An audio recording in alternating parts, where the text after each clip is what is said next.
Punjabi radio US ਸੁਣ ਰਹੇ ਸਾਰੇ ਸਰੋਤਿਆਂ ਨੂੰ ਬਲਵਿੰਦਰ ਕੌਰ ਵੱਲੋਂ ਪਿਆਰ ਭਰੀ ਸਤਿ ਸ਼੍ਰੀ ਅਕਾਲ। ਤੇ ਅੱਜ ਦਿਨ ਸ਼ੁੱਕਰਵਾਰ ਹੈ ਜੀ, ਤੇ ਕੁਝ ਖਬਰਾਂ ਕਰਾਂਗੇ ਬਲਤੇਜ ਪੰਨੂ ਹੋਰਾਂ ਦੇ ਨਾਲ, ਜੋ ਇਸ ਵੇਲੇ ਗਰਾਊਂਡ 'ਤੇ ਜਾ ਰਹੇ ਨੇ ਜੀ। ਜਿੱਥੇ ਜਿੱਥੇ ਚੋਣ ਹੋ ਰਹੀ ਆ ਉੱਥੇ ਦਾ ਵੀ ਇਹਨਾਂ ਨੂੰ ਹਾਲ ਪੁੱਛਾਂਗੇ। ਖਬਰਾਂ ਤੋਂ ਪਹਿਲਾਂ ਧੰਨਵਾਦ ਕਰਨਾ ਚਾਹੁੰਦੇ ਸਾਡੇ ਸਪਾਂਸਰ ਦਾ, ਜਿਨ੍ਹਾਂ ਨੇ ਇਸ ਪ੍ਰੋਗਰਾਮ ਨੂੰ ਸਪਾਂਸਰ ਕੀਤਾ। ਆਪ ਸਭ ਤੱਕ ਪਹੁੰਚਾਇਆ ਜੀ ਸ਼ਾਨਜੀਤ ਸਿੰਘ ਕਲੋਟੀ ਤੇ ਪਰਿਵਾਰ ਜੂਬਾ ਸਿਟੀ, ਗੁਰਦੀਪ ਸਿੰਘ ਪਿੰਡੀ, ਗਲੋਬਸ ਖਾਲਸਾ ਇੰਸ਼ੋਰੈਂਸ ਏਜੰਸੀ ਸੈਨੋਜ਼ੇ, ਤਰਵਿੰਦਰ ਸਿੰਘ ਤੇ ਪ੍ਰੀਤਮ ਸਿੰਘ ਗਿੱਲ, ਬੇਕਰਸਫੀਲਡ, ਸਰਬਜੀਤ ਸਿੰਘ ਚੋਕਰ ਟਰਲਿਕ। ਬਹੁਤ ਬਹੁਤ ਇਹਨਾਂ ਦੇ ਧੰਨਵਾਦੀ, ਇਹਨਾਂ ਨੇ ਇਸ ਪ੍ਰੋਗਰਾਮ ਨੂੰ ਸਪਾਂਸਰ ਕੀਤਾ, ਆਪ ਸਭ ਤੱਕ ਪਹੁੰਚਾਇਆ ਜੀ।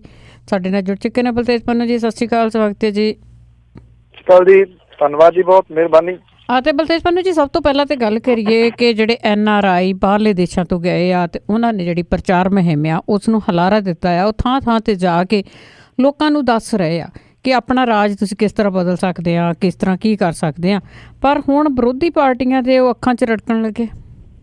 ਬਿਲਕੁਲ ਜੀ, ਰੜਕ ਤਾਂ ਰਹੇ ਨੇ NRI ਉਦੋਂ ਦੇ ਜਦੋਂ ਇੱਥੇ ਬੋਲਣ ਨਹੀਂ ਸੀ ਦਿੱਤਾ ਜੀ।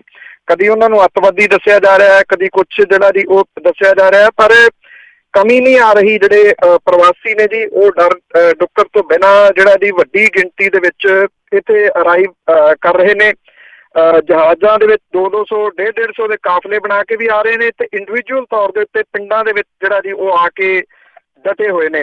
ਜਿਹੜੀਆਂ ਵਿਰੋਧੀ ਪਾਰਟੀਆਂ ਨੇ ਜੀ ਉਹ ਇਹ ਸਮਝਦੀਆਂ ਨੇ ਕਿ ਅਮਰੀਕਾ, ਕੈਨੇਡਾ, ਇੰਗਲੈਂਡ ਤੇ ਯੂਰਪੀਅਨ ਜਿਹੜੇ ਕੰਟਰੀਜ਼ ਨੇ ਉੱਥੋਂ ਤੋਂ ਆਏ ਹੋਏ ਵੱਡੀ ਗਿਣਤੀ ਦੇ ਵਿੱਚ ਜਿਹੜੇ ਪ੍ਰਵਾਸੀ ਨੇ ਉਹ ਇੱਕ ਪਾਰਟੀ ਦੀ ਮਦਦ ਕਰ ਰਹੇ ਨੇ, ਜਿਹਦੇ ਕਰਕੇ ਇਹਨਾਂ ਨੂੰ ਜਿਹੜਾ ਜੀ ਉਹ ਚੁੱਭ ਰਿਹਾ। ਹੁਣ ਵਿੰਗੇ ਟੇਢੇ ਢੰਗ ਦੇ ਨਾਲ ਚੋਣ ਕਮਿਸ਼ਨ ਦੇ ਕੋਲੇ ਇਹਦੇ ਸੰਬੰਧੀ ਸ਼ਿਕਾਇਤਾਂ ਜਿਹੜੀਆਂ ਜੀ ਉਹ ਕੀਤੀਆਂ ਜਾ ਰਹੀਆਂ ਨੇ। ਚੋਣ ਕਮਿਸ਼ਨ ਜਿਹੜਾ ਜੀ ਉਹਨੇ ਪਹਿਲਾਂ ਵੀ ਕਲੀਅਰ ਕੀਤਾ ਸੀਗਾ, ਉਹ ਇੱਕ ਵਾਰੀ ਫੇਰ ਕਹਿੰਦਾ ਕਿ ਸਾਡੇ ਕੋਲੇ ਏਦਾਂ ਦੀ ਕੋਈ ਹਦਾਇਤ ਨਹੀਂ ਹੈਗੀ ਜਿਹਦੇ ਵਿੱਚ ਕਿਸੇ ਪ੍ਰਵਾਸੀ ਨੂੰ ਇੱਥੇ ਚੋਣ ਮੁਹਿੰਮ ਦੇ ਵਿੱਚ ਹਿੱਸਾ ਲੈਣ ਤੋਂ ਰੋਕਿਆ ਜਾ ਸਕੇ, ਜਾਂ ਉਹ ਆਪਣੇ ਪਿੰਡਾਂ ਥਾਵਾਂ ਦੇ ਉੱਤੇ ਅਵੇਅਰਨੈਸ ਜਿਹੜੀ ਇਹਦੀ ਉਹ ਨਾ ਕਰ ਸਕੇ। ਪਰ ਉਹ ਇਹ ਜ਼ਰੂਰ ਕਹਿੰਦਾ ਕਿ ਇਹਦੇ ਸੰਬੰਧੀ ਅਸੀਂ ਜਿਹੜੀ ਮਿਨਿਸਟਰੀ ਹੈ, ਗ੍ਰਹਿ ਮੰਤਰਾਲਾ ਹੈ, ਉਹਦੇ ਤੋਂ ਅਸੀਂ ਰਾਏ ਜਿਹੜੀ ਹੈ ਜੀ ਉਹ ਜ਼ਰੂਰ ਮੰਗੀ ਹੈ ਕਿ ਉਹ ਦੱਸੇ ਕਿ ਇਹਦੇ ਵਾਸਤੇ ਕੀ ਕੀਤਾ ਜਿਹੜਾ ਜੀ ਉਹ ਜਾ ਸਕਦਾ। ਵਿਦੇਸ਼ ਮਾਮਲਿਆਂ ਬਾਰੇ ਮੰਤਰਾਲੇ ਦੀ ਸਲਾਹ ਲੈਣ ਤੋਂ ਬਾਅਦ ਹੀ ਕੋਈ ਫੈਸਲਾ ਜਿਹੜਾ ਜੀ ਉਹ ਕੀਤਾ ਜਾਊਗਾ। ਅਕਾਲੀ ਦਲ ਜਿਹੜਾ ਜੀ ਉਹਨੂੰ ਸਭ ਤੋਂ ਵੱਧ ਖਤਰਾ ਜਿਹੜਾ ਉਹ ਪ੍ਰਵਾਸੀ ਪੰਜਾਬੀਆਂ ਤੋਂ ਜਿਹੜਾ ਲੱਗ ਰਿਹਾ। ਕਿਤੇ ਜਿਹੜਾ ਜੀ ਜਿਹੜੇ ਕੇਸ ਦਰਜ ਕਰਾਉਣ ਦੀਆਂ ਧਮਕੀਆਂ ਦਿੱਤੀਆਂ ਜਾ ਰਹੀਆਂ ਨੇ, ਕਿਤੇ ਇਹ ਕਿਹਾ ਜਾ ਰਿਹਾ ਜੀ ਕਿ ਤੁਹਾਡੀ ਨਾਗਰਿਕਤਾ ਜਿਹੜੀ ਆ ਉਹ ਖਤਰੇ ਦੇ ਵਿੱਚ ਪੈ ਜਾਊਗੀ, ਜੇ ਸਾਡੀ ਸਰਕਾਰ ਆ ਗਈ ਅਸੀਂ ਵਾਪਸ ਵੀ ਜਿਹੜਾ ਜੀ ਉਹ ਚੰਨ ਦੇਵਾਂਗੇ। ਇੱਦਾਂ ਦੀਆਂ ਜਿਹੜੀਆਂ ਧਮਕੀਆਂ ਨੇ ਉਹ ਵੱਖ-ਵੱਖ ਥਾਵਾਂ ਤੋਂ ਜਿਹੜੀਆਂ ਮਿਲ ਰਹੀਆਂ ਨੇ ਇਹਨਾਂ ਪ੍ਰਵਾਸੀਆਂ ਨੂੰ ਔਰ NRIs ਨੂੰ, ਜਿੰਨੇ ਵੀ ਇੱਥੇ ਆਏ ਹੋਏ ਨੇ। ਪਰ ਕਿੰਨੇ ਕੁ ਆਏ ਨੇ ਜੀ ਐਗਜ਼ੈਕਟ ਗਿਣਤੀ ਤਾਂ ਕੁਛ ਨਹੀਂ ਜਿਹੜਾ ਜੀ ਉਹ ਪਤਾ, ਪਰ ਇੰਨਾ ਜ਼ਰੂਰ ਹੈ ਕਿ ਵੱਡੀ ਗਿਣਤੀ ਦੇ ਵਿੱਚ ਜਿਹੜਾ ਜੀ ਉਹ ਪਹੁੰਚੇ ਹੋਏ ਨੇ। ਤਕਰੀਬਨ ਤੁਸੀਂ ਜਿਸ ਪਾਸੇ ਮਰਜ਼ੀ ਨਿਕਲ ਜਾਓ, ਜਿਹੜੇ ਮਰਜ਼ੀ ਡਿਸਟ੍ਰਿਕਟ ਚੱਲ ਜਾਓ, ਜਿਹੜੇ ਮਰਜ਼ੀ ਪਿੰਡਾਂ ਦੇ ਵਿੱਚ ਜਿਹੜੇ ਚੱਲ ਜਾਓ, ਤੁਹਾਨੂੰ ਹਰ ਜਗ੍ਹਾ ਦੇ ਉੱਤੇ NRIs ਜਿਹੜੇ ਨੇ ਜੀ ਉਹ ਵੱਖ-ਵੱਖ ਥਾਵਾਂ ਦੇ ਉੱਤੇ ਛੋਟੀਆਂ-ਛੋਟੀਆਂ ਨੁੱਕੜ ਮੀਟਿੰਗਾਂ ਦੇ ਵਿੱਚ ਜਿਹੜਾ ਜੀ ਆਪਣਾ ਰੋਲ ਨਿਭਾਉਂਦੇ ਹੋਏ ਨਜ਼ਰ ਜਿਹੜਾ ਜੀ ਉਹ ਜ਼ਰੂਰ ਆ ਰਹੇ ਨੇ। ਸਿੱਧੇ ਤੌਰ ਦੇ ਉੱਤੇ ਪੰਜਾਬ ਦੀਆਂ ਵੋਟਾਂ ਦੇ ਵਿੱਚ ਇਹਨਾਂ ਦਾ ਵੱਡਾ ਯੋਗਦਾਨ ਹੈ, ਪ੍ਰਭਾਵ ਵੀ ਰੱਖਦੇ ਨੇ। ਪਤਾ ਇਹ ਸਾਰੀਆਂ ਸਿਆਸੀ ਪਾਰਟੀਆਂ ਨੂੰ ਆ, ਪਰ ਬਹੁਤੀਆਂ ਸਿਆਸੀ ਪਾਰਟੀਆਂ ਇਸ ਗੱਲੋਂ ਔਖੀਆਂ ਨੇ ਕਿ ਇੱਕੋ ਪਾਰਟੀ ਦੀ ਮਦਦ ਜਿਹੜੀ ਹੈ ਜੀ ਉਹ ਕਿਉਂ ਕਰ ਰਹੇ ਨੇ। ਅਸਲ ਦੇ ਵਿੱਚ ਗੱਲ ਪਾਰਟੀ ਮਦਦ ਦੀ ਨਹੀਂ, ਪ੍ਰਵਾਸੀ ਭਾਰਤੀ ਜਿਹੜੇ ਨੇ ਜੀ ਉਹ ਢਾਂਚਾ ਬਦਲਣਾ ਚਾਹੁੰਦੇ ਨੇ, ਸਿਸਟਮ ਜਿਹੜਾ ਜੀ ਉਹ ਬਦਲਣਾ ਚਾਹੁੰਦੇ ਨੇ, ਜਿਹਦੇ ਕਰਕੇ ਉਹਨਾਂ ਦੇ ਵੱਲੋਂ ਇੱਥੇ ਆ ਕੇ ਜਿਹੜਾ ਜੀ ਉਹ ਰੋਲ ਆਪਣਾ ਨਿਭਾਇਆ ਜਾ ਰਿਹਾ। ਪਰ ਇਹ ਚੁੱਭ ਬਹੁਤ ਰਿਹਾ ਜੀ ਇਸ ਵੇਲੇ ਸਿਆਸੀ ਪਾਰਟੀਆਂ ਨੂੰ। ਉਹਨਾਂ ਨੂੰ ਇਹ ਸੀਗਾ ਕਿ ਐਵੇਂ ਰੌਲਾ ਰੱਪਾ ਹੀ ਪੈ ਕਿੰਨੇ ਕੌਣੇ ਆ। ਹੁਣ ਜਦੋਂ ਧੜਾ ਧੜ ਆਮਦ ਹੋਣੀ ਸ਼ੁਰੂ ਹੋਈ ਆ ਤੇ ਇਹਨਾਂ ਨੂੰ ਫਿਕਰ ਪੈ ਗਿਆ ਜੀ। ਬਿਲਕੁਲ ਜੀ, ਇੱਥੇ ਆਇਆਂ ਤੇ ਤਾਂ ਕੁਛ ਕਰ ਲੈਣਗੇ। ਬਾਕੀ ਪਾਰਟੀਆਂ ਦੇ ਵੀ ਦੋਸਤ ਮਿੱਤਰ ਇੱਥੇ ਹੈਗੇ ਆ, ਉਹਨਾਂ ਦੇ ਵਫਾਦਾਰ ਸਿਪਾਹੀ ਵੀ ਬਾਹਰਲੀਆਂ ਕੰਟਰੀਆਂ 'ਚ ਹੈਗੇ ਆ, ਉਹ ਹਵਾ ਨੂੰ ਦੇਖ ਕੇ ਸ਼ਾਇਦ ਨਾ ਵੀ ਆਏ ਹੋਣਗੇ। ਪਰ ਆਮ ਆਦਮੀ ਪਾਰਟੀ ਦਾ ਇੱਥੇ ਜਦੋਂ ਸਾਨੂੰ ਕਾਲਸ ਆਉਂਦੀਆਂ ਦੇਖਦੇ ਆ ਕਿ ਘਰ ਘਰ ਦੇ ਵਿੱਚ ਸੈਂਟਰ ਬਣੇ ਹੋਇਆ, ਲੋਕੀ ਆਪਣੇ ਕਾਲਾਂ ਕਰਦੇ ਜੀ ਪੰਜਾਬ ਦੇ ਵਿੱਚ। ਤੇ ਆਉਣ ਵਾਲੇ ਟਾਈਮ 'ਚ ਵੈਸੇ ਦੇਖਾਂਗੇ ਵੀ ਹੁੰਦਾ ਕੀ ਆ। ਤੇ ਅੱਗੇ ਆਪਾਂ ਜਸਵੰਤ ਸਿੰਘ ਖਾਲੜਾ ਦੀ ਗੱਲ ਕਰੀਏ, ਉਹਨਾਂ ਦੇ ਕੇਸ ਦੇ ਵਿੱਚ ਇੱਕ ਗਵਾਹ ਸੀ ਕਿਰਪਾਲ ਸਿੰਘ ਰੰਧਾਵਾ, ਤੇ ਉਸ ਦੇ ਉੱਤੇ ਇੱਕ ਲੇਡੀ ਦਾ ਕੇਸ ਪਾ ਕੇ ਉਸ ਨੂੰ ਪੁਲਿਸ ਵਾਲਿਆਂ ਨੇ ਬੜਾ ਤੰਗ ਕੀਤਾ, ਕੇਸ ਪਾ ਦਿੱਤਾ ਗਿਆ ਸੀ, ਤੇ ਹੁਣ ਉਹ ਕੇਸ ਜਿੱਤ ਗਏ ਆ। ਇਸ ਦੀ ਡਿਟੇਲ ਕੀ ਹੈ? ਕੁਝ ਮਨੁੱਖੀ ਅਧਿਕਾਰਾਂ ਦੇ ਲੰਬਰਦਾਰ ਵਜੋਂ ਜਾਣੇ ਜਾਂਦੇ ਜਸਵੰਤ ਸਿੰਘ ਖਾਲੜਾ ਹੋਰਾਂ ਨੂੰ ਅਗਵਾ ਕਰਕੇ ਖਪਾਉਣ ਦੇ ਕੇਸ ਦੇ ਗਵਾਹ ਦੇ ਵਿੱਚ ਇੱਕ ਗਵਾਹ ਸੀਗਾ ਜੀ ਮੇਨ ਕਿਰਪਾਲ ਸਿੰਘ ਰੰਧਾਵਾ।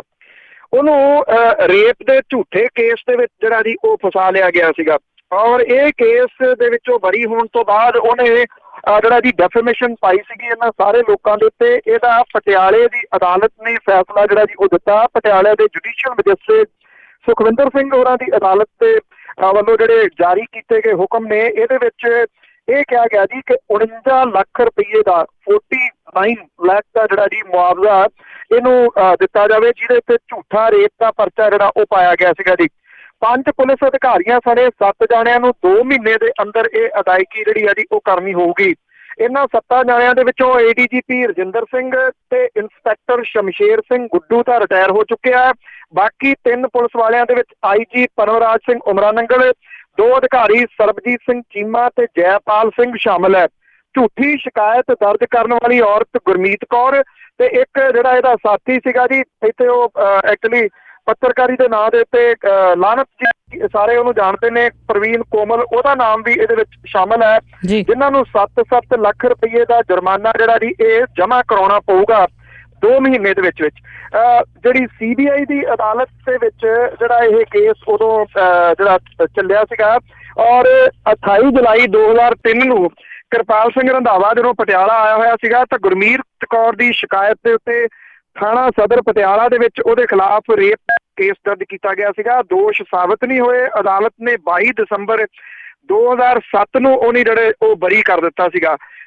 ਰੰਧਾਵਾ ਸਾਹਿਬ ਨੇ ਆਪਣੀ ਖੱਜਲ ਖੁਆਰੀ ਤੇ ਬਦਨਾਮੀ ਦੇ ਵਾਸਤੇ 50 ਲੱਖ ਰੁਪਏ ਮੁਆਵਜ਼ੇ ਦੀ ਮੰਗ ਕੀਤੀ ਸੀ ਤੇ ਅਦਾਲਤ ਨੇ 49 ਲੱਖ ਰੁਪਈਆ ਜਿਹੜਾ ਜੀ ਉਹ ਮੁਆਵਜ਼ੇ ਦਾ ਇਹਨੂੰ ਹੁਕਮ ਕੀਤਾ ਹੈ ਕਿ ਉਹ ਦੇਣ। ਔਰ ਇਹ ਸਾਰੇ ਪੁਲਿਸ ਵਾਲੇ ਜਿਹੜੇ ਸ਼ਾਮਲ ਸੀਗੇ ਤੇ ਜਿਹੜੇ ਗਵਾਹ ਵਗੈਰਾ ਸੀ ਉਹਨਾਂ ਦੇ ਉੱਤੇ ਸਾਰਾ ਲਾਇਆ ਗਿਆ ਜੀ।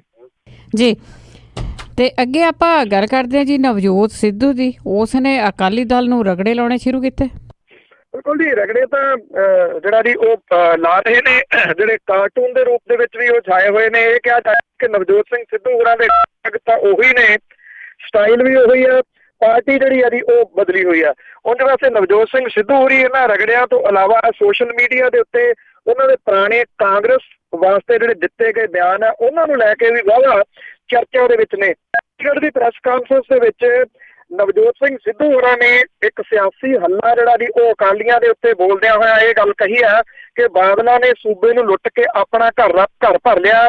ਇਹਨਾਂ ਸਾਲਾਂ ਦੇ ਵਿੱਚ ਬਾਦਲਾਂ ਦੀਆਂ ਬੱਸਾਂ ਦੀ ਗਿਣਤੀ 50 ਤੋਂ ਵੱਧ ਕੇ 600 ਤੋਂ ਵੀ ਟੱਪ ਗਈ, ਜਦੋਂ ਕਿ ਸੂਬੇ ਦੇ ਸਿਰ ਕਰਜ਼ੇ ਦਾ ਬੋਝ 1.88 ਲੱਖ ਕਰੋੜ ਜਿਹੜਾ ਜੀ ਉਹ ਹੋ ਗਿਆ। ਔਰ ਇਹਦੇ ਵਿੱਚ ਬੋਰਡਾਂ ਤੇ ਨਿਗਮਾਂ ਦੇ ਕਰਜ਼ੇ ਜੋੜਨੇ ਜਾਣ ਤਾਂ ਕਰਜ਼ਾ 3 ਲੱਖ ਕਰੋੜ ਰੁਪਏ ਤੋਂ ਜਿਹੜਾ ਜੀ ਉਹ ਵੱਧ ਜਾਂਦਾ। 12 ਸਫ਼ਿਆਂ ਦਾ ਵਾਈਟ ਪੇਪਰ ਪੇਸ਼ ਕਰਦਿਆਂ ਬਾਦਲਾਂ ਦੇ ਖਿਲਾਫ ਉਹਨੇ ਦੋਸ਼ ਲਾਇਆ ਕਿ ਸੂਬੇ ਦੀ ਸਰਕਾਰੀ ਟਰਾਂਸਪੋਰਟ 3000 ਕਰੋੜ ਦੇ ਘਾਟੇ ਦੇ ਵਿੱਚ ਹੈ, ਪਰ ਹਾਕਮ ਧਿਰ ਦੀ ਟਰਾਂਸਪੋਰਟ ਦੇ ਵਿੱਚ ਭਾਰੀ ਵਾਧਾ ਹੋਇਆ। 2007 ਦੇ ਵਿੱਚ ਬਾਦਲਾਂ ਦੀਆਂ 2 ਬੱਸ ਕੰਪਨੀਆਂ ਤੇ 50 ਬੱਸਾਂ ਸੀਗੀਆਂ, ਹੁਣ ਕੰਪਨੀਆਂ 8 ਨੇ ਤੇ ਬੱਸਾਂ 650 ਦੇ ਕਰੀਬ ਜਿਹੜੀਆਂ ਦੀ ਉਹ ਹੋ ਗਈਆਂ ਨੇ। ਉਹਨਾਂ ਨੇ ਇਹ ਗੱਲ ਕਹੀ ਕਿ ਜਦੋਂ ਇੱਕ ਲੜਕੀ ਬੱਸ ਦੇ ਥੱਲੇ ਆ ਗਈ ਸੀ ਤਾਂ 1 ਹਫ਼ਤੇ ਦੇ ਕਰੀਬ ਇਹ ਬੱਸਾਂ ਬੰਦ ਰਹੀਆਂ। ਉਦੋਂ ਸਰਕਾਰੀ ਬੱਸਾਂ ਨੇ ਚੰਗੇ ਪੈਸੇ ਜਿਹੜੇ ਸੀਗੇ ਉਹ ਕਮਾਏ ਤੇ ਸੂਬੇ ਦੀਆਂ ਹੋਰ ਪ੍ਰਾਈਵੇਟ ਬੱਸ ਕੰਪਨੀਆਂ ਨੂੰ ਬੱਸਾਂ ਤੇ ਕੰਪਨੀਆਂ ਵੇਚਣ ਲਈ ਬਾਅਦ ਦੇ ਵਿੱਚ ਜਿਹੜਾ ਜੀ ਇਹਨਾਂ ਨੇ ਮਜਬੂਰ ਕਰ ਦਿੱਤਾ ਤੇ ਅਖੀਰ ਬੱਸਾਂ ਜਿਹੜੀਆਂ ਸੀਗੀਆਂ ਜੀ ਉਹ ਹਾਕਮ ਧਿਰ ਨੇ ਖਰੀਦ ਲਈਆਂ। ਠੇਕਿਆਂ ਵਾਲੇ ਮਾਮਲੇ ਦੇ ਵਿੱਚ ਵੀ ਨਵਜੋਤ ਸਿੰਘ ਸਿੱਧੂ ਨੇ ਕਿਹਾ ਕਿ ਸ਼ਰਾਬ ਦੇ ਠੇਕੇ 6323 ਕਰੋੜ ਤੇ ਆਮਦਨ 26,188 ਕਰੋੜ ਰੁਪਏ ਆ। ਉਹਨਾਂ ਨੇ ਕਿਹਾ ਕਿ ਪੰਜਾਬ ਦੇ ਵਿੱਚ ਠੇਕੇ 12,500 ਤੇ ਆਮਦਨ ਜਿਹੜੀ ਆ ਜੀ ਉਹ 5610 ਕਰੋੜ ਰੁਪਏ ਆ। ਉਹਨਾਂ ਨੇ ਕਿਹਾ ਕਿ ਬਾਕੀ ਦੀ ਆਮਦਨ ਕਿੱਥੇ ਜਾਂਦੀ ਆ। ਪੰਜਾਬੀ ਤਾਮਿਲਨਾਡੂ ਦੇ ਲੋਕਾਂ ਨਾਲੋਂ ਵੱਧ ਸ਼ਰਾਬ ਪੀਂਦੇ ਆ ਤੇ ਆਬਕਾਰੀ ਦਾ ਪੈਸਾ ਜਿਹੜਾ ਉਗਰਾ ਲਿਆ ਜਾਂਦਾ ਤੇ ਪੰਜਾਬ ਦੇ ਸਿਰ ਜਿਹੜਾ ਜੀ ਉਹ ਕਰਜ਼ਾ ਉਹ ਲੱਥ ਨਹੀਂ ਰਿਹਾ, ਬਲਕਿ ਜਿਨ੍ਹਾਂ ਨੇ ਠੇਕੇ ਲਏ ਨੇ ਉਹਨਾਂ ਦੇ ਜਿਹੜੇ ਆ ਜੀ ਉਹ ਘਰ-ਬਾਰ ਜ਼ਰੂਰ ਵਧੇ ਨੇ। ਇੰਨਾ ਜ਼ਰੂਰ ਹੈ ਜੀ ਕਿ ਸਵਾਲ ਇੱਕ ਜਿਹੜਾ ਨਵਜੋਤ ਸਿੰਘ ਸਿੱਧੂ ਹੋਰਾਂ ਦੇ ਉੱਤੇ ਜ਼ਰੂਰ ਉੱਠ ਕੇ ਖੜਾ ਹੁੰਦਾ ਕਿ ਉਹਨਾਂ ਦੀ ਪਤਨੀ ਨਵਜੋਤ ਕੌਰ ਸਿੱਧੂ ਇਸੇ ਪਾਰਟੀ ਦਾ ਇੱਕ ਪਾਰਟ ਰਹੀ ਹੈ। ਉਹ ਚੀਫ ਪਾਰਲੀਮਾਨੀ ਸੈਕਟਰੀ ਵੀ ਰਹੇ ਨੇ, ਨਾ ਉਹਨਾਂ ਨੇ ਆਪਣੇ ਅਹੁਦੇ ਤੋਂ ਅਸਤੀਫਾ ਦਿੱਤਾ, ਨਾ ਉਹਨਾਂ ਨੇ ਚੀਫ ਪਾਰਲੀਮਾਨੀ ਸੈਕਟਰੀ ਦੀ ਜਿਹੜੀ ਸੀ ਸਹੂਲਤਾਂ ਮੋੜੀਆਂ, ਨਾ ਲਾਲ ਬੱਤੀ ਵਾਲੀ ਜਿਹੜੀ ਗੱਡੀ ਸੀ ਉਹ ਮੋੜੀ। ਸਾਰਾ ਕੁਝ ਝੂਠਦੇ ਰਹੇ, ਮਾਰਦੇ ਰਹੇ।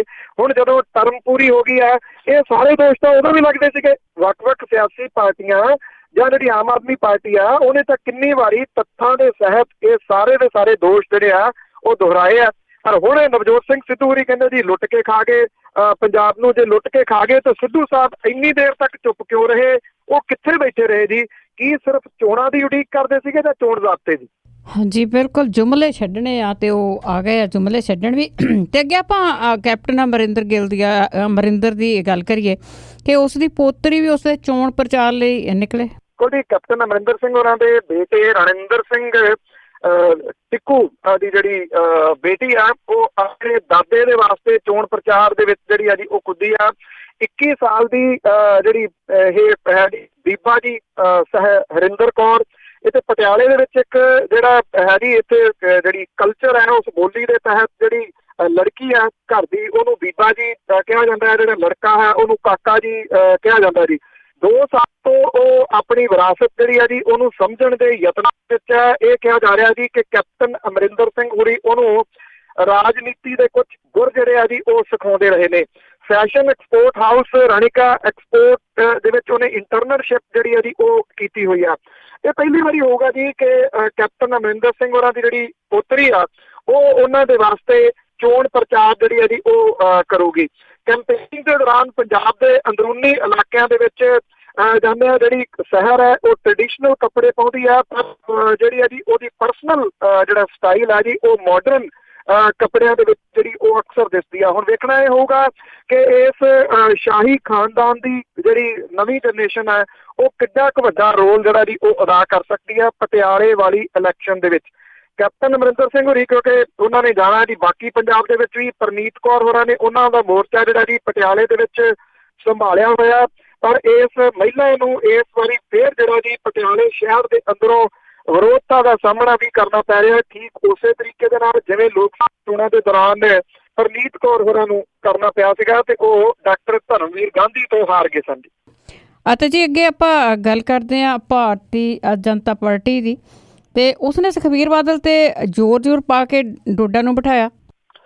ਦੇਖੋ ਜੀ, ਭੀਮ ਜਿਹੜਾ ਟਾਂਕ ਸੀਗਾ ਉਸ ਕਤਲਕਾਂਡ ਦੇ ਮਾਮਲੇ ਦੇ ਵਿੱਚ ਅੰਦਰ ਜਿਹੜਾ ਜੀ ਸ਼ਿਵ ਲਾਲ ਡੋਡਾ ਚੋਣ ਲੜਨ ਤੋਂ ਪਿੱਛੇ ਜਿਹੜਾ ਜੀ ਉਹ ਹਟ ਗਿਆ। ਉਹਦੇ ਪਰਿਵਾਰ ਦਾ ਦਾਅਵਾ ਹੈ ਕਿ ਲੋਕ ਹੁਣ ਅਬੋਹਰ ਦੇ ਵਿੱਚ ਭਾਰਤੀ ਜਨਤਾ ਪਾਰਟੀ ਦੇ ਉਮੀਦਵਾਰ ਅਰੁਣ ਨਾਰੰਗੀ ਦੀ ਮਦਦ ਜਿਹੜੀ ਆ ਜੀ ਉਹ ਕਰਨਗੇ। ਤਰਕ ਇਹ ਦਿੱਤਾ ਗਿਆ ਕਿ ਵੋਟ ਨਹੀਂ ਵੰਡਣ ਦੇਣਾ ਚਾਹੁੰਦੇ ਜੀ। ਅਸਲ ਦੇ ਵਿੱਚ ਜਿਹੜੀ ਪਰਦੇ ਦੇ ਪਿੱਛੇ ਵਾਲੀ ਕਹਾਣੀ ਉਹ ਦੱਸੀ ਦੀ ਆ ਕਿ Bharatiya Janata party high command ਦੀ ਸਖਤੀ ਇਹਦੇ ਵਿੱਚ ਕੰਮ ਕਰ ਗਈ ਹੈ। ਭਾਰਤੀ ਜਨਤਾ ਪਾਰਟੀ ਨੇ ਸੁਖਬੀਰ ਸਿੰਘ ਬਾਦਲ ਦੇ ਉੱਤੇ ਪ੍ਰੈਸ਼ਰ ਜਿਹੜਾ ਜੀ ਬਣਾਇਆ ਕਿ ਅਕਾਲੀ ਦਲ ਅਬੋਹਰ ਦੇ ਵਿੱਚ ਸ਼ਰਾਬ ਮਾਫੀਆ ਤੇ ਕਤਲਕਾਂਡ ਦੇ ਕਥਿਤ ਦੋਸ਼ੀ ਦੀ ਮਦਦ ਕਰਕੇ ਜਿਹੜਾ ਗੱਠਜੋੜ ਆ ਉਹਨੂੰ ਬਦਨਾਮ ਕਰ ਰਿਹਾ। ਸੁਖਬੀਰ ਦੇ ਕਰੀਬੀ ਦੱਸੇ ਜਾਣ ਵਾਲੇ ਜਿਹੜਾ ਡੋਡਾ ਸ਼ਿਵ ਲਾਲ ਡੋਡਾ, ਉਹਨੂੰ ਲੈ ਕੇ ਸੁਖਬੀਰ ਸਿੰਘ ਬਾਦਲ ਨੂੰ ਸਖਤ ਜਿਹੜਾ ਜੀ ਉਹ ਹੋਣਾ ਪੈ ਗਿਆ। ਉਹਦੇ ਨਿਰਦੇਸ਼ ਤੋਂ ਬਾਅਦ ਹੀ ਅਬੋਹਰ ਦੇ ਅਕਾਲੀ ਪ੍ਰਧਾਨ ਅਸ਼ੋਕ ਅਹੂਜਾ ਨੇ ਪ੍ਰੈਸ ਕਾਨਫਰੰਸ ਕਰਕੇ ਇਹਦਾ ਐਲਾਨ ਕੀਤਾ ਕਿ ਡੋਡਾ ਚੋਣ ਨਹੀਂ ਲੜੂਗਾ। ਸਾਰੇ ਵਰਕਰ ਜਿਹੜੇ ਭਾਰਤੀ ਜਨਤਾ ਪਾਰਟੀ ਦੀ ਮਦਦ ਜਿਹੜੀ ਹੈ ਜੀ ਉਹ ਕਰਨਗੇ। ਔਰ ਪਿਛਲੀਆਂ ਚੋਣਾਂ ਦੇ ਵਿੱਚ ਡੋਡਾ ਦੀ ਵਜ੍ਹਾ ਕਰਕੇ ਭਾਰਤੀ ਜਨਤਾ ਪਾਰਟੀ ਦਾ ਜਿਹੜਾ ਉਮੀਦਵਾਰ ਸੀਗਾ ਉਹਦੀ ਜ਼ਮਾਨਤ ਜ਼ਬਤ ਹੋ ਗਈ ਸੀ, ਉਦੋਂ ਆਜ਼ਾਦ ਲੜਿਆ ਸੀਗਾ। ਅਕਾਲੀ ਦਲ ਨੇ ਉਹਦੀ ਸਪੋਰਟ ਕੀਤੀ ਸੀ। ਇਹੀ ਸਾਰਾ ਕੁਝ ਫੇਰ ਜਿਹੜਾ ਜੀ ਉਹ ਦੁਹਰਾਉਣਾ ਚਾਹੁੰਦਾ ਸੀਗਾ ਅਕਾਲੀ ਦਲ। ਪਰ ਇਹ ਕਿਹਾ ਜਾ ਰਿਹਾ ਜੀ ਕਿ ਵਿਜੇ ਸਾਂਪਲਾ ਨੇ ਇਹ ਸਾਰੀ ਜਿਹੜੀ ਕਹਾਣੀ ਆ ਉਹ ਦਿੱਲੀ ਪਹੁੰਚਾਈ ਤੇ ਦਿੱਲੀ ਤੋਂ ਸੰਦੇਸ਼ ਜਿਹੜਾ ਜੀ ਸੁਖਬੀਰ ਬਾਦਲ ਨੂੰ ਸਖਤ ਆਇਆ ਕਿ ਇਹਦੇ ਸਬੰਧ ਦੇ ਵਿੱਚ ਤੁਹਾਨੂੰ ਇਹ ਫੈਸਲਾ ਲੈਣਾ ਹੀ ਪਊਗਾ, ਜਿਹਦੇ ਕਰਕੇ ਸ਼ਿਵ ਲਾਲ ਡੋਡਾ ਤੋਂ ਪਿੱਛੇ ਹਟੇ ਨੇ। ਇਹ ਵੀ ਦੱਸਦੀ ਹੈ ਕਿ ਯਾਦ ਹੋਣਾ ਸੁਣਨ ਵਾਲਿਆਂ ਨੂੰ ਕਿ ਸ਼ਿਵ ਲਾਲ ਡੋਡਾ ਅਕਾਲੀਆਂ ਦੇ ਨਾਲ ਮੀਟਿੰਗ ਜਿਹੜੀ ਆ ਜੀ ਉਹ ਲਾ ਰਿਹਾ ਸੀਗਾ ਜੇਲ੍ਹ ਦੇ ਵਿੱਚ, ਜਦੋਂ ਚੋਣ ਕਮਿਸ਼ਨ ਨੇ ਜਾ ਉੱਤੋਂ ਢਾਇਆ ਸੀਗਾ। 25 ਬੰਦਿਆਂ ਤੇ ਕੇਸ ਦਰਜ ਹੋਇਆ ਸੀਗਾ। ਪਿਛਲੇ ਦਿਨੀ ਜਦੋਂ ਉਹ ਪੇਸ਼ੀ ਭੁਗਤਣ ਆਇਆ ਤੇ ਅਦਾਲਤ ਦੇ ਵਿੱਚ ਮੀਟਿੰਗ ਜਿਹੜੀ ਆ ਜੀ ਅਕਾਲੀ ਦਲ ਵਾਲਿਆਂ ਨੇ ਉਹਦੇ ਨਾਲ ਕਰਨ ਦੀ ਕੋਸ਼ਿਸ਼ ਕੀਤੀ ਸੀ। ਉੱਥੇ ਵੀ ਜਿਹੜਾ ਚੋਣ ਕਮਿਸ਼ਨ ਪਹੁੰਚ ਗਿਆ ਸੀ ਤੇ ਇਹ ਮੀਟਿੰਗ ਨਹੀਂ ਸੀ ਕਰਨ ਦਿੱਤੀ। ਜੀ ਬਿਲਕੁਲ। ਅੱਗੇ ਆਪਾਂ ਮੁੱਖ ਮੰਤਰੀ ਪ੍ਰਕਾਸ਼ ਸਿੰਘ ਬਾਦਲ ਦੀ ਗੱਲ ਕਰੀਏ। ਉਹ ਬਾਕੀ ਸਾਰਿਆਂ ਨੂੰ ਨਸੀਹਤ ਦਿੰਦੇ ਨੇ ਕਿ ਕਾਕਾ ਚੁੱਪ ਕਰ, ਹੌਲੀ ਗੱਲ ਕਰ, ਤੇ ਹੁਣ ਉਹਨਾਂ ਦੀ ਪੇਸ਼ੈਂਸ ਕਿਸ ਤਰ੍ਹਾਂ ਆ? ਪੇਸ਼ੈਂਸ ਲੂਜ਼ ਕਰ ਗਏ ਜੀ। ਇਹ ਤੁਸੀਂ ਕਹਿ ਲਓ ਬੁਖਲਾਹਟ ਹੈ ਜਿਹੜੀ ਪਹਿਲੀ ਵਾਰੀ ਜਿਹੜੀ ਹੈ ਜੀ ਇਹ ਸਾਹਮਣੇ ਆ ਰਹੀ ਹੈ। 5 ਵਾਰੀ ਮੁੱਖ ਮੰਤਰੀ ਬਣਨ ਵਾਲੇ ਪ੍ਰਕਾਸ਼ ਸਿੰਘ ਬਾਦਲ ਹੋਰੀ ਅਕਸਰ ਠੰਡੇ ਢੰਡੋਰੀ ਜਿਹੜੀ ਗੱਲ ਕਰਦੇ ਨੇ, ਦੂਜਿਆਂ ਨੂੰ ਵੀ ਸਮਝਾਉਂਦੇ ਨੇ। ਕੈਪਟਨ ਅਮਰਿੰਦਰ ਸਿੰਘ ਨੂੰ 2 ਦਿਨ ਪਹਿਲਾਂ ਨਸੀਹਤ ਦਿੰਦਿਆਂ ਇਹ ਕਿਹਾ ਸੀਗਾ ਕਿ ਭਾਈ ਜੇ ਪੇਸ਼ੈਂਸ ਸਿੱਖਣੀ ਆ ਤੇ ਇਹਦੇ ਪਾਠ ਤੂੰ ਮੇਰੇ ਕੋਲ ਜਿਹੜਾ ਜੀ ਉਹ ਸਿੱਖਿਆ ਕਰ। ਪਰ ਪ੍ਰਕਾਸ਼ ਸਿੰਘ ਬਾਦਲ ਹੋਰੀ ਜਿਹੜੇ ਨੇ ਜੀ ਉਹਨਾਂ ਦਾ ਬਿਆਨ ਇਦਾਂ ਦਾ ਹੁਣ ਆਇਆ, ਕਹਿੰਦੇ ਆ ਆਮ ਵਾਲੇ ਲੀਡਰ ਵੇਖ ਲਓ, ਕਈ ਆਪਣੇ ਹਮਾਇਤੀਆਂ ਨੂੰ ਕਹਿੰਦੇ ਆ ਕਿ ਅਕਾਲੀਆਂ ਤੇ ਰੋੜੇ ਮਾਰੋ, ਪੱਥਰ ਮਾਰੋ, ਛਿੱਤਰ ਮਾਰੋ। ਉਹ ਕਹਿੰਦੇ ਜੇ ਅਸੀਂ ਕੁਝ ਕਰ ਦਿੱਤਾ ਤਾਂ ਫਿਰ ਗਦਰ ਹੋ ਜਾਊਗਾ। ਇਹ ਮੁੱਖ ਮੰਤਰੀ ਪ੍ਰਕਾਸ਼ ਸਿੰਘ ਬਾਦਲ ਹੋਰਾਂ ਦਾ ਜਿਹੜਾ ਜੀ ਉਹ ਬਿਆਨ ਹੈ। ਸੁਲਤਾਨਪੁਰ ਲੋਧੀ ਦੇ ਵਿੱਚ, ਕਪੂਰਥਲਾ ਜ਼ਿਲ੍ਹੇ ਦੇ ਵਿੱਚ ਸੁਲਤਾਨਪੁਰ ਲੋਧੀ ਦੇ ਵਿੱਚ ਇੱਕ ਚੋਣ ਰੈਲੀ ਨੂੰ ਉਹ ਸੰਬੋਧਨ ਜਿਹੜਾ ਜੀ ਉਹ ਕਰ ਰਹੇ ਸੀਗੇ। ਉਹਨਾਂ ਨੇ ਕਿਹਾ ਕਿ ਕੇਜਰੀਵਾਲ ਲੋਕਾਂ ਨੂੰ ਗੁੰਮਰਾਹ ਕਰ ਰਿਹਾ, ਉਹਦੀ ਹਾਲਤ ਇਦਾਂ ਦੀ ਆ ਜਿਵੇਂ ਮੱਝ ਕਿਸੇ ਦੀ ਜਿਹੜੀ ਹੈ ਜੀ ਉਹ ਗਵਾਚ ਜਾਂਦੀ ਹੈ ਤੇ ਉਹਨੂੰ ਲੱਭਣ ਦੇ ਵਾਸਤੇ ਉਹ ਥਾਂ ਥਾਂ ਤੇ ਜਾ ਕੇ ਜਿਹੜਾ ਜੀ ਚੜਾਵੇ ਦੇ ਤੌਰ ਦੇ ਉੱਤੇ ਪੈਸੇ ਚੜਾਉਣ ਦੀ ਜਿਹੜੀ ਹੈ ਜੀ ਉਹ ਗੱਲ ਕਰਦਾ ਹੈ। ਉਹ ਕਹਿੰਦਾ ਕਿ ਉਹਨੂੰ ਮੱਝ ਤਾਂ ਜਿਹੜੀ ਹੈ ਜੀ ਉਹ ਲੱਭਣੀ ਨਹੀਂ ਆ। ਉਹਨੇ ਕਿਹਾ ਕਿ ਅਰਵਿੰਦ ਕੇਜਰੀਵਾਲ ਕਿਸੇ ਵੀ ਹਾਲਤ ਦੇ ਵਿੱਚ ਪੰਜਾਬ ਦੇ ਉੱਤੇ ਕਰਜ਼ਾ ਜਿਹੜਾ ਜੀ ਕਬਜ਼ਾ ਕਰਨਾ ਚਾਹੁੰਦਾ। ਜਿਵੇਂ ਉਹਨਾਂ ਕਿਹਾ ਕਿ ਜਿਵੇਂ ਟਰੱਕ ਦੇ ਪਿੱਛੇ ਲਿਖਿਆ ਹੁੰਦਾ ਕਿ ਚੱਲ ਰਾਣੋ ਤੇਰਾ ਰੱਬ ਰਾਖਾ, ਉਹਨਾਂ ਨੇ ਕਿਹਾ ਕਿ ਇੱਥੇ ਵੀ ਹਾਲ ਇਹੀ ਹੋਊਗਾ ਜੇ ਕੇਜਰੀਵਾਲ ਦੀ ਪਾਰਟੀ ਦੇ ਕੋਲੇ ਇਹ ਸੱਤਾ ਆ ਗਈ ਤੇ ਇਹਨਾਂ ਨੇ ਗਾਂਹ ਤੁਰ ਜਾਣਾ ਤੇ ਦਿੱਲੀ ਜਿਹੜਾ ਜੀ ਉਹ ਚਲੇ ਜਾਣਾ, ਜਿਹਦੇ ਕਰਕੇ ਇੱਥੇ ਜਿਹੜਾ ਜੀ ਕੋਈ ਇਹਨਾਂ ਨੂੰ ਸੱਤਾ ਮਿਲਣੀ ਨਹੀਂ ਆ ਪੰਜਾਬ ਦੀ। ਇਹ ਪਹਿਲੀ ਵਾਰੀ ਆ ਕਿ ਜਿਹੜਾ ਜੀ ਪ੍ਰਕਾਸ਼ ਸਿੰਘ ਬਾਦਲ ਹੋਰਾਂ ਦੀ ਇਉਂ ਜਿਹੜੀ ਆ ਜੀ ਉਹਨਾਂ ਨੇ ਆਪਾ ਜਿਹੜਾ ਉਹ ਖੋਇਆ, ਇਉਂ ਉਹਨਾਂ ਨੇ ਪੇਸ਼ੈਂਸ ਜਿਹੜੀ ਆ ਜੀ ਉਹ ਖੋਈ ਆ। ਇਹਦਾ ਪ੍ਰਮੁੱਖ ਰੀਜ਼ਨ ਜਿਹੜਾ ਜੀ ਕਿਤੇ ਨਾ ਕਿਤੇ ਇਹ ਦੱਸਿਆ ਜਾ ਰਿਹਾ ਕਿ ਪ੍ਰਕਾਸ਼ ਸਿੰਘ ਬਾਦਲ ਹੋਰਾਂ ਦਾ ਉਹਨਾਂ ਦੇ ਜੱਦੀ ਹਲਕੇ ਦੇ ਵਿੱਚ ਜਿਵੇਂ ਵਿਰੋਧ ਹੋਇਆ ਉਹਦੇ ਤੋਂ ਉਹ ਆਪਾ ਜਿਹੜਾ ਜੀ ਉਹ ਗਵਾ ਬੈਠੇ ਨੇ। ਇਸ ਕਰਕੇ ਉਹਨਾਂ ਦਾ ਇਦਾਂ ਦਾ ਬਿਆਨ ਆਇਆ ਔਰ ਇਹ ਵੀ ਕਿਹਾ ਜਾ ਰਿਹਾ ਕਿ ਆਉਂਦੇ ਦਿਨਾਂ ਦੇ ਦੌਰਾਨ ਪ੍ਰਕਾਸ਼ ਸਿੰਘ ਬਾਦਲ ਹੋਰਾਂ ਦੀ ਇਹ ਬੋਲਬਾਣੀ ਜਿਹੜੀ ਹੈ ਜੀ ਇਸੇ ਤਰੀਕੇ ਦੀ ਜਾਰੀ ਰਹਿ ਸਕਦੀ ਹੈ ਜਿਹੋ ਜਿਹਾ ਹਾਲ ਅਕਾਲੀ ਦਲ ਦਾ ਜਿਹੜਾ ਹੋ ਰਿਹਾ, ਕਿਉਂਕਿ ਲੰਬੀ ਦੇ ਵਿੱਚ ਉਹਨਾਂ ਨੂੰ ਜਿਹੜਾ ਵਿਰੋਧ ਹੋਇਆ, ਹੁਣ ਉਹ ਪੰਜਾਬ ਦੇ ਬਾਕੀ ਸੀਟਾਂ ਦੇ ਉੱਤੇ ਨਿਕਲੇ ਨੇ ਤੇ ਥਾਂ ਥਾਂ ਦੇ ਉੱਤੇ ਉਹਨਾਂ ਨੂੰ ਵਿਰੋਧ ਦਾ ਸਾਹਮਣਾ ਤਾਂ ਕਰਨਾ ਪੈ ਰਿਹਾ। ਔਰ ਜਿਨ੍ਹਾਂ ਬੰਦਿਆਂ ਨੇ ਇੰਨੀ ਦੇਰ ਤੱਕ ਰਾਜ ਕੀਤਾ ਹੋਵੇ ਫਿਰ ਵਿਰੋਧ ਕਿੱਥੇ ਉਹਨਾਂ ਤੋਂ ਸਹਿਆ ਜਾਂਦਾ ਜੀ। ਬਿਲਕੁਲ ਜੀ ਹਜ਼ੂਰੀ ਲਈ ਹੁੰਦੇ ਆ। ਹੋ ਸਕਦਾ ਕਿ ਬੋਲਬਾਣੀ ਹੋਰ ਵੀ ਵਿਗੜ ਜਾਏ ਜੀ ਆਉਣ ਵਾਲੇ ਦਿਨਾਂ ਦੇ ਵਿੱਚ। ਅੱਗੇ ਫਿਰ ਕਾਂਗਰਸ ਦੀ ਆਪਾਂ ਗੱਲ ਕਰਦੇ ਹਾਂ ਕਿ ਬਾਗੀਆਂ ਨੇ ਬੜਾ ਇਹਨਾਂ ਨੂੰ ਤੰਗ ਕੀਤਾ ਅੰਦਰੋਂ ਅੰਦਰੀ, ਤੇ ਫਿਰ ਵੀ ਉਹ ਮਨਾਉਣ ਦੇ ਯਤਨ ਤੇ ਕਰ ਰਹੇ, ਪਰ ਕਈ ਆਪਣੇ ਥਾਂ ਤੇ ਅੜੇ ਵੀ ਹੋਏ ਆ। ਪੰਜਾਬ ਕਾਂਗਰਸ ਦੇ ਪ੍ਰਧਾਨ ਨੇ ਕੈਪਟਨ ਅਮਰਿੰਦਰ ਸਿੰਘ ਤੇ ਜਿਹੜੇ ਕਾਂਗਰਸ ਦੇ ਹੋਰ ਆਗੂ ਨੇ ਜੀ ਉਹਨਾਂ ਨੇ ਬਾਗੀ ਕਾਂਗਰਸੀਆਂ ਨੂੰ ਮਨਾਉਣ ਦੇ ਯਤਨ ਕੀਤੇ ਆ। ਕੱਲ ਸਾਰਾ ਦਿਨ ਜਿਹੜਾ ਜੀ ਉਹਨਾਂ ਨੇ ਇਸੇ ਹੀ ਕੰਮ ਦੇ ਵਿੱਚ ਜਿਹੜਾ ਲਾਇਆ।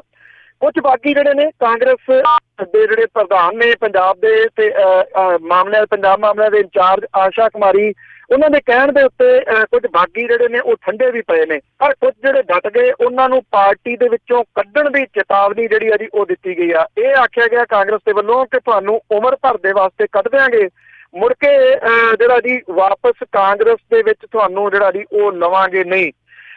ਜਿਹੜਾ ਜੀ ਜਿਹੜੇ ਕਾਂਗਰਸੀ ਬਾਗੀ ਨੇ ਉਹਨਾਂ ਨੇ ਇਹ ਕਿਹਾ ਕਿ ਨਾਮਜ਼ਦਗੀਆਂ ਵਾਪਸ ਲੈਣ ਵੇਲੇ ਪਤਾ ਲੱਗੂਗਾ ਜੀ ਕਿ ਕਿੰਨੇ ਬਾਗੀ ਜਿਹੜੇ ਨੇ ਉਹਨਾਂ ਨੇ ਜਿਹੜਾ ਜੀ ਬੈਠਣ ਦਾ ਫੈਸਲਾ ਕੀਤਾ ਤੇ ਕਿੰਨਿਆਂ ਨੇ ਡਟਣ ਦਾ। ਅੱਜ 21 ਤਰੀਕ ਹੈ, ਅੱਜ ਦਾ ਦਿਨ ਬੜਾ ਜਿਹੜਾ ਜੀ ਉਹ ਅਹਿਮ ਰਹੂਗਾ। ਇਹ ਪਤਾ ਲੱਗੂਗਾ ਜੀ ਸ਼ਾਮ ਤੱਕ ਕਿ ਕਿੰਨੇ ਲੋਕਾਂ ਨੇ ਨਾਮ ਜਿਹੜੇ ਆ ਉਹ ਵਾਪਸ ਲਏ ਆ। ਬੰਗੇ ਹਲਕੇ ਤੋਂ ਬਾਗੀ ਹੋ ਕੇ ਮੈਦਾਨ ਦੇ ਵਿੱਚ ਡਟੇ ਤਰਲੋਚਨ ਸਿੰਘ ਸੂੰਢ ਪਿੱਛੇ ਮੁੜਨ ਵਾਲੇ ਨਹੀਂ ਗਏ ਜੀ। ਇਹੋ ਹੀ ਹਾਲਤ ਪਠਾਨਕੋਟ ਤੋਂ ਸਾਬਕਾ ਵਿਧਾਇਕ ਅਸ਼ੋਕ ਸ਼ਰਮਾ ਦੀ ਹੈ। ਗੜਸ਼ੰਕਰ ਤੋਂ ਮਨੀਸ਼ ਮਹਿਤਾ, ਅਮਲੋਹ ਤੋਂ ਜਗਦੀਪ ਸਹੋਤਾ ਚੋਣ ਮੈਦਾਨ ਦੇ ਡਟੇ ਨੇ। ਪੰਜਾਬ ਪ੍ਰਦੇਸ਼ ਕਾਂਗਰਸ ਦੇ ਪ੍ਰਧਾਨ ਕੈਪਟਨ ਅਮਰਿੰਦਰ ਸਿੰਘ ਹੋਰਾਂ ਨੇ ਜਿਹੜੀ ਇਹਦੀ ਸਖਤ ਚੇਤਾਵਨੀ ਦਿੱਤੀ, ਉਮਰ ਭਰ ਦੇ ਵਾਸਤੇ ਕਾਂਗਰਸ ਤੋਂ ਬਾਹਰ ਕਰ ਦੇ ਤੇ ਮੁੜ ਕੇ ਰੋਕ ਵੀ ਲਾ ਦਿਆਂਗੇ, ਅੰਦਰ ਜਿਹੜਾ ਵੀ ਆਉਣ ਨਹੀਂ ਦਿੱਤਾ ਜਾਊਗਾ। ਦੂਜੇ ਪਾਸੇ ਜਿਹੜੇ ਬਾਕੀ ਨੇ ਉਹ ਕਹਿੰਦੇ ਕਿ ਅਸੀਂ ਕੰਮ ਕਰਦੇ ਰਹੇ ਕਿੰਨੀ ਦੇਰ ਪਾਰਟੀ ਦੇ ਵਾਸਤੇ, ਇਸ ਆਸ ਦੇ ਵਿੱਚ ਕਿ ਪਾਰਟੀ ਸਾਡੀ ਸੁਣੂਗੀ, ਪਰ ਜਦੋਂ ਜਿਹੜੀ ਇਹਦੀ ਗੱਲ ਆਈ ਟਿਕਟਾਂ ਵੰਡਣ ਦੀ ਤੇ ਅਕਾਲੀਆਂ ਦੇ ਵਿੱਚੋਂ ਲਿਆ ਕੇ ਉਮੀਦਵਾਰ ਜਿਹੜੇ ਸੀਗੇ ਜੀ ਉਹ ਕਾਂਗਰਸ ਨੇ ਬਣਾਤੇ। ਉਹਨਾਂ ਨੇ ਇਹ ਕਿਹਾ ਕਿ ਫਿਰ ਟਕਸਾਲੀ ਕਾਂਗਰਸੀ ਜਿਹੜੇ ਆ ਜੀ ਉਹ ਕਿੱਧਰ ਜਾਣ, ਉਹ ਆਪਣੀ ਹੋਂਦ ਬਚਾਉਣ ਦੇ ਵਾਸਤੇ ਆਜ਼ਾਦ ਚੋਣ ਲੜ ਸਕਦੇ ਨੇ, ਹੋਰ ਉਹਨਾਂ ਕੋਲੇ ਕੋਈ ਰਾਹ ਨਹੀਂਗਾ। ਮੈਂ ਦੱਸਦਾ ਕਿ ਤਕਰੀਬਨ 30 ਦੇ ਕਰੀਬ ਜਿਹੜੀਆਂ ਸੀਟਾਂ ਨੇ ਉੱਥੋਂ ਕਾਂਗਰਸ ਨੂੰ ਵੱਡੀ ਬਗਾਵਤ ਦਾ ਸਾਹਮਣਾ ਕਰਨਾ ਪੈ ਰਿਹਾ। ਇਹ ਬੜਾ ਅਹਿਮ ਹੋਊਗਾ ਕਾਂਗਰਸ ਦੇ ਵਾਸਤੇ ਕਿ ਕਿੰਨੀਆਂ ਸੀਟਾਂ ਤੋਂ ਉਹ ਬਾਗੀਆਂ ਨੂੰ ਮਨਾ ਲੈਂਦੀ ਆ। ਤੇ ਦੂਸਰਾ ਸਵਾਲ ਇਹ ਕਿ ਜੇ ਉਹ ਮੰਨ ਵੀ ਜਾਂਦੇ ਆ ਆਜ਼ਾਦ ਉਮੀਦਵਾਰ ਵਜੋਂ ਪਿੱਛੇ ਹਟ ਜਾਂਦੇ ਆ ਤਾਂ ਕੀ ਉਹ ਉੱਥੋਂ ਕਾਂਗਰਸੀ ਉਮੀਦਵਾਰਾਂ ਦੀ ਮਦਦ ਕਰਨਗੇ? ਇਹ ਵੱਡਾ ਸਵਾਲ ਹੈ ਜੀ। ਤੇ ਅੱਗੇ ਆਪਾਂ ਗੱਲ ਕਰਦੇ ਹਾਂ ਚੋਣ ਕਮਿਸ਼ਨ ਦੀ। ਉਸ ਦੇ ਹਿਸਾਬ ਦੇ ਨਾਲ ਚੋਣਾਂ ਦੇ ਦੌਰਾਨ ਪੰਜਾਬ ਦੇ ਵਿੱਚ ਜਿਹੜੀ ਨਸ਼ੇ ਦੀ ਖਪਤ ਆ ਉਹ 10 ਗੁਣਾ ਵੱਧੀ ਹੈ। ਦੇਖੋ, ਭਾਰਤ ਦੇ ਜਿਹੜੇ ਸਾਬਕਾ ਮੁੱਖ ਚੋਣ ਕਮਿਸ਼ਨਰ ਨੇ YS ਕੁਰੈਸ਼ੀ, ਉਹਨਾਂ ਨੇ ਇਹ ਜਿਹੜੀ ਇਹਦੀ ਬੜੀ ਅਹਿਮ ਗੱਲ ਕਹੀ ਹੈ, ਇੱਕ ਅਹਿਮ ਟਿੱਪਣੀ ਹੈ ਉਹਨਾਂ ਦੀ।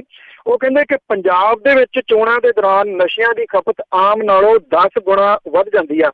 ਉਹਨਾਂ ਨੇ ਕਿਹਾ ਕਿ ਆਪਣੇ ਅਹੁਦੇ ਤੇ ਹੁੰਦਿਆਂ ਉਹਨਾਂ ਨੇ ਦੇਸ਼ ਦੇ ਪ੍ਰਧਾਨ ਮੰਤਰੀ ਨੂੰ ਇੱਕ ਚਿੱਠੀ ਲਿਖ ਕੇ ਪੰਜਾਬ ਦੇ ਵਿੱਚ ਚੋਣਾਂ ਦੌਰਾਨ ਨਸ਼ਿਆਂ ਦੇ ਦਰਿਆ ਵਗਣ ਦੀ ਜਾਣਕਾਰੀ ਦਿੱਤੀ ਸੀ। ਵਿਧਾਨ ਸਭਾ ਦੀਆਂ ਪਿਛਲੀਆਂ ਚੋਣਾਂ ਦੇ ਦੌਰਾਨ ਕਮਿਸ਼ਨ ਨੇ 7 ਲੱਖ ਲੀਟਰ ਨਜਾਇਜ਼ ਸ਼ਰਾਬ ਤੇ 53 ਕਿਲੋ ਹੈਰੋਇਨ ਫੜੀ ਸੀ।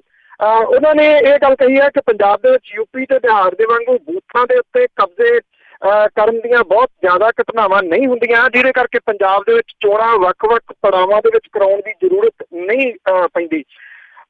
ਜਿਹੜੇ ਕੁਰੈਸ਼ੀ ਸਾਹਿਬ ਨੇ ਉਹਨਾਂ ਨੇ ਇਹ ਵੀ ਗੱਲ ਕਹੀ ਹੈ ਕਿ ਉਮੀਦਵਾਰ ਚੋਣ ਕਮਿਸ਼ਨ ਦਾ ਡਰ ਤਾਂ ਜਿਹੜਾ ਜੀ ਉਹ ਮੰਨਦੇ ਆ। ਚੋਣ ਕਮਿਸ਼ਨ ਦੀ ਜਵਾਬ ਤਲਬੀ ਕਰਕੇ ਅਖਬਾਰਾਂ ਵਿੱਚ ਖਬਰਾਂ ਛਪਣ ਦੇ ਨਾਲ ਵਿਗੜਨ ਵਾਲੇ ਅਕਸ ਦੀ ਚਿੰਤਾ ਜਿਹੜੀ ਉਮੀਦਵਾਰਾਂ ਤੇ ਸਿਆਸੀ ਪਾਰਟੀਆਂ ਨੂੰ ਜਿਹੜੀ ਆ ਉਹ ਸਤਾਉਂਦੀ ਆ।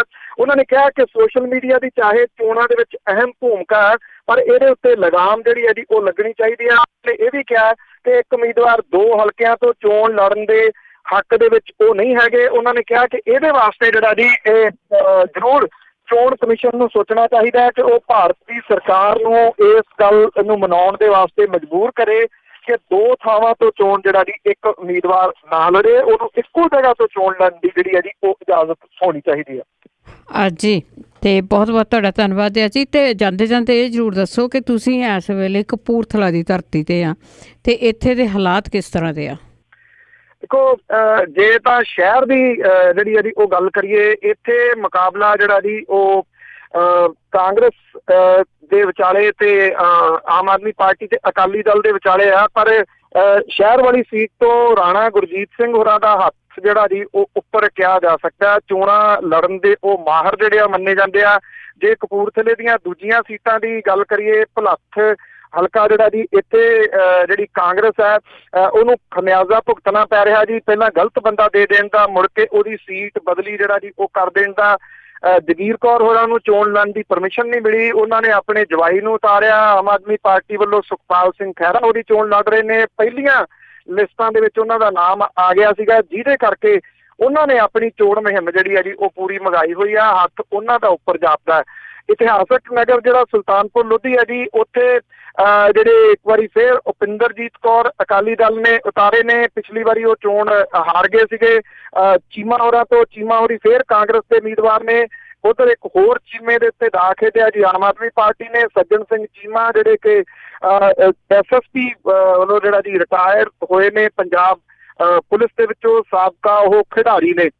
ਇਹ ਜਿਹੜਾ ਖੇਤਰ ਹੈ ਜੀ ਪਹਿਲਾਂ ਅਕਾਲੀ ਦਲ ਦੇ ਨਾਲ ਜਿਹੜਾ ਜੀ ਰਿਹਾ, ਪਰ ਬਾਅਦ ਦੇ ਵਿੱਚ ਇਹ ਜਿਹੜਾ ਜੀ ਟੁੱਟਿਆ ਵੀ ਹੈ, ਕਾਂਗਰਸ ਵੱਲ ਚਲੇ ਗਿਆ। ਜਿਹੜੀ ਨੌਜਵਾਨ ਹੈ ਤਬਕਾ ਉਹ ਆਮ ਆਦਮੀ ਪਾਰਟੀ ਦੇ ਨਾਲ ਜਿਹੜਾ ਜੀ ਉਹ ਭੁਗਤ ਰਿਹਾ। ਪਰ ਪਿੰਡਾਂ ਥਾਵਾਂ ਦੇ ਉੱਤੇ ਅਜੇ ਵੀ ਜਿਹੜਾ ਜੀ ਸੱਜਣ ਸਿੰਘ ਚੀਮਾ ਹੋਰਾਂ ਦੀ ਅਪਰੋਚ ਜਿਹੜੀ ਆ ਉਹ ਥੋੜੀ ਘੱਟ ਹੈ।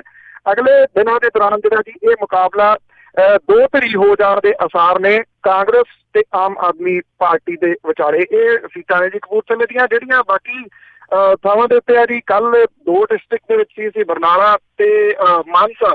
ਇਹ ਜਿਹੜੀਆਂ ਸੀਟਾਂ ਨੇ ਜੀ ਇੱਥੋਂ ਤਕਰੀਬਨ ਤੁਸੀਂ ਇਹ ਕਹ ਲਓ ਕਿ ਸਵੀਪ ਕਰੂਗੀ ਪਾਰਟੀ ਜਿਹੜੀ ਆਮ ਆਦਮੀ ਪਾਰਟੀ। 3 ਸੀਟਾਂ ਬਰਨਾਲੇ ਦੀਆਂ, 3 ਸੀਟਾਂ ਜਿਹੜੀਆਂ ਦੀ ਮਾਨਸਾ ਡਿਸਟ੍ਰਿਕਟ ਦੀਆਂ।